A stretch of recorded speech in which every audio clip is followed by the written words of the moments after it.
Hey there, YouTube. So tonight I'm going to have a video that's maybe going to be interesting.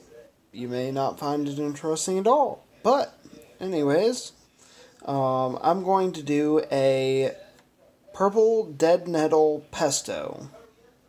So, right now, you've probably seen this plant in your yard.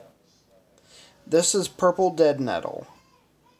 It's actually in the mint family, not in the actual nettle family.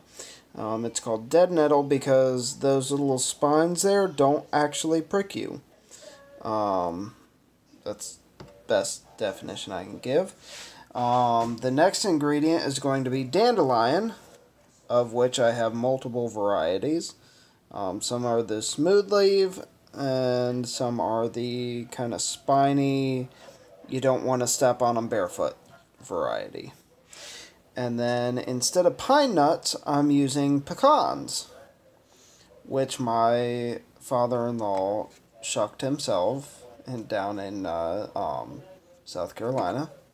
I'm going to add a little bit of cilantro for kind of a different twist.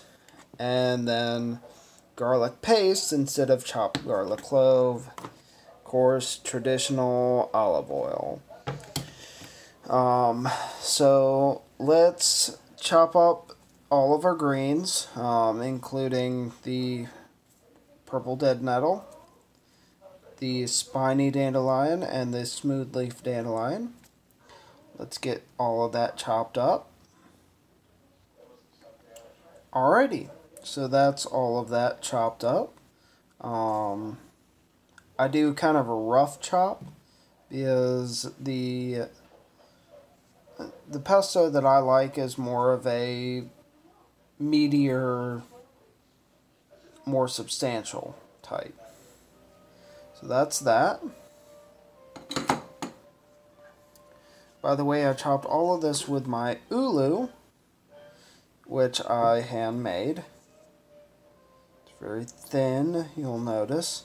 Not a typical meat cutting ulu, but a veggie cutting ulu. Although it will cut meat, as my finger will show.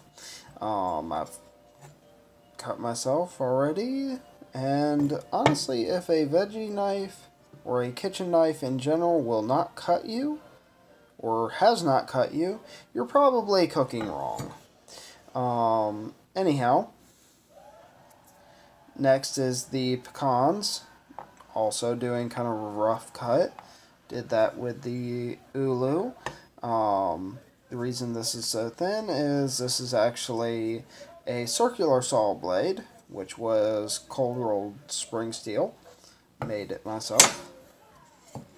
Anyhow, so let's chop that up and be right back with you guys. Alrighty, so I've got the pecans chopped up, kind of rough cut. In all honesty, you can kind of break them apart. They're not that difficult to do.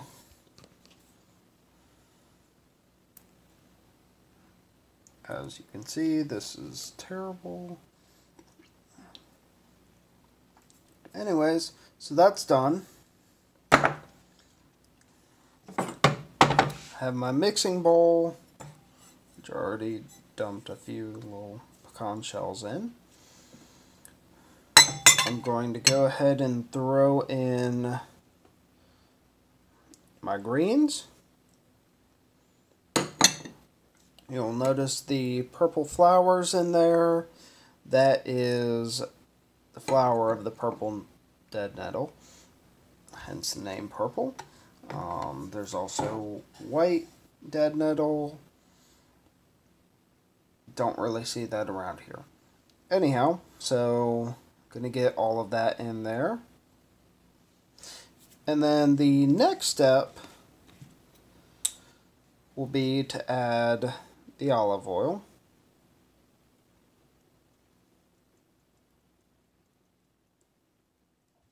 Okay, so I have a good amount of olive oil in there.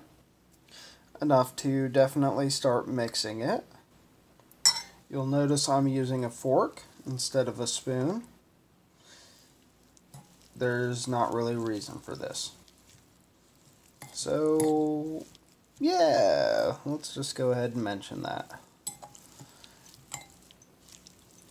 So this is a really rough chop that I did.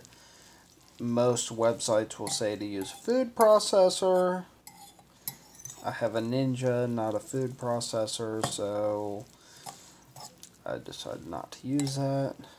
I also love a little bit of a rougher pesto, so I did it by hand. A little bit more traditional. Typically, a pesto is actually made with a mortar and pestle, which if you don't know what that is, this is actually a mortar and pestle, so you would put the stuff down in here and grind it out.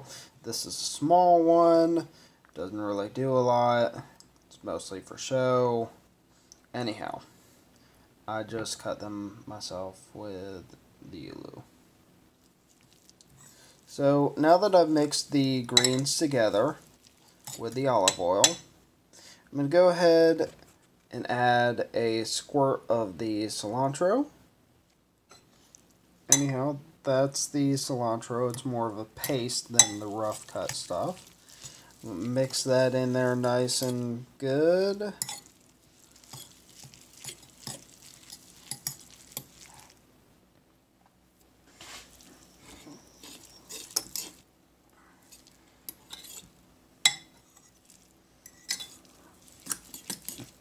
Alright. Now the next step is the garlic. Kind of getting that in there. It's actually starting to look like pesto. And not Jimmy pesto. Because he's the worst.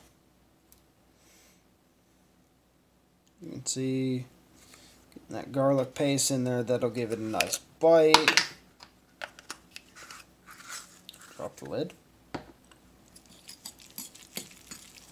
Get that stirred up nice and good in there. Noticing that the leaves are just kind of glossy.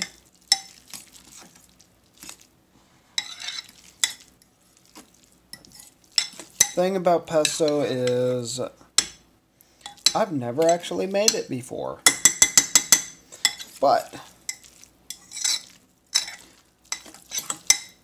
a good chef knows how to kind of BS a little bit, and if you've never had it before, don't make it. If you have had it before, try to recreate it. I feel like it needs a little more olive oil, so I'm going to give it to it. It's a little more the consistency that I feel like it should be. The one thing I'm lacking, which I will get tomorrow at the store, because stores are closed at this point, is some citrus. I'll probably get a little bit of lime instead of lemon, because I kind of prefer lime. No real reason other than I feel like it's a little bit sweeter. I'm going to go ahead and add those pecans.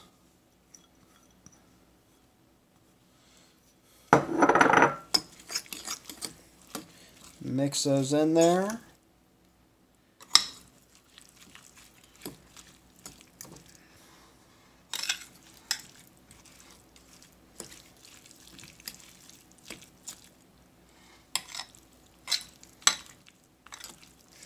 It's actually really starting to smell like pesto as well, interestingly enough.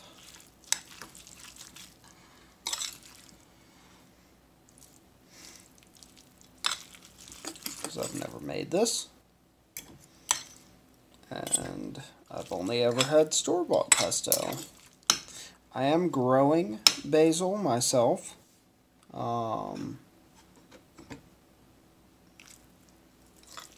so I could just wait until that actually grows and then make legitimate pesto.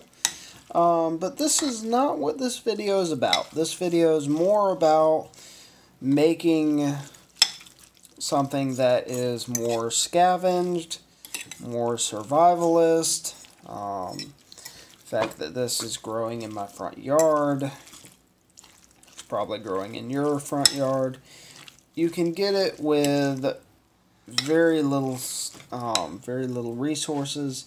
The pecans were picked by my father-in-law. Really, most any nut will do for a pesto.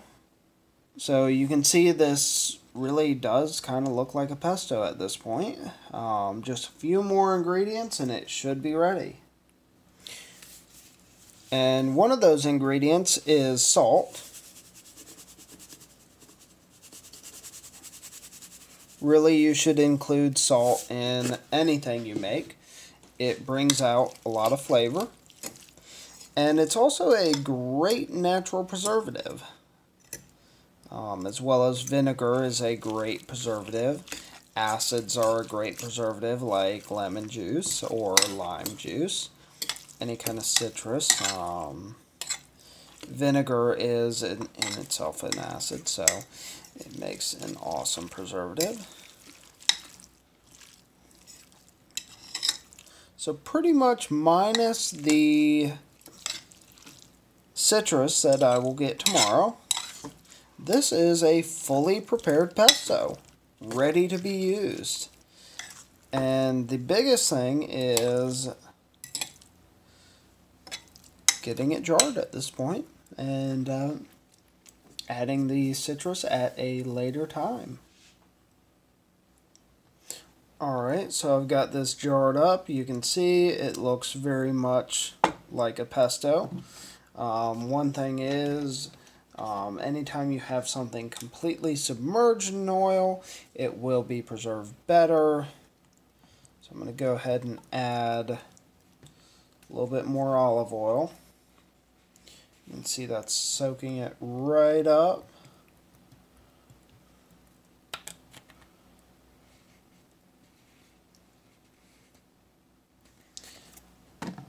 And that's about how you want it.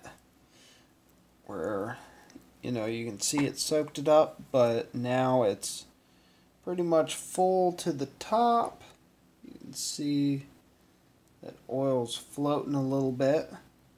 You notice when you buy a jar of pesto at the store, there's usually that little bit of layer of oil at the top, and that's perfectly normal. And that's what you want because it's a natural preservative. So, I'm going to go ahead, seal this up for tonight. And then tomorrow I'll get the lemon juice and add that to it. Maybe I'll get a little bit of pesto, or not a little bit of pesto, get a little bit of basil to add that to that.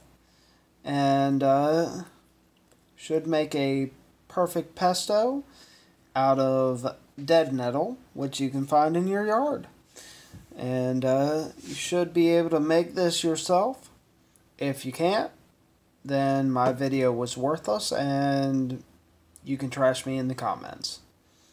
Anyhow, if you enjoyed it, like and share. If you didn't, it's not my job, so it's what it is. Alrighty, well, have a good night, YouTube, and enjoy your life.